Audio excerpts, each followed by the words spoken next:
শ্রী অবনীন্দ্রনাথ ঠাকুরের চরণে শতকোটি প্রণাম। মহাশয়, প্রথমেই আকস্মিক পত্রাঘাত করিবার জন্য আমি ক্ষমা প্রার্থী। আপনি ভারতীয় চিত্রশিল্পের একজন মহীরুহ, আমি একজন নগণ্য শিল্পানুরাগিনী। ছেলেবেলা থেকেই ছবি অঙ্কন করি। সম্প্রতি আপনার দ্বারা অঙ্কিত ভারত মাতৃকার ছবিটি দেখিয়াছি প্রবাসী পত্রিকায়। এক কথায় মন্ত্রমুগ্ধ হইয়াছি। আনন্দমঠ উপন্যাসে ভারত মাতৃকার বিবরণ পড়িয়াছিলাম, তবে আপনার দ্বারা অঙ্কিত চিত্রটি যেন সেই অস্পষ্ট মূর্তিতে প্রাণ প্রতিষ্ঠা করিয়াছে।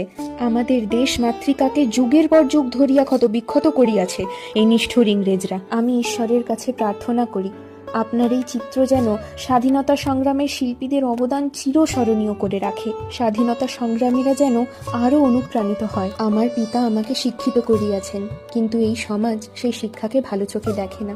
আপনার কাছে আশীর্বাদ প্রার্থনা করিতেছি গুরু।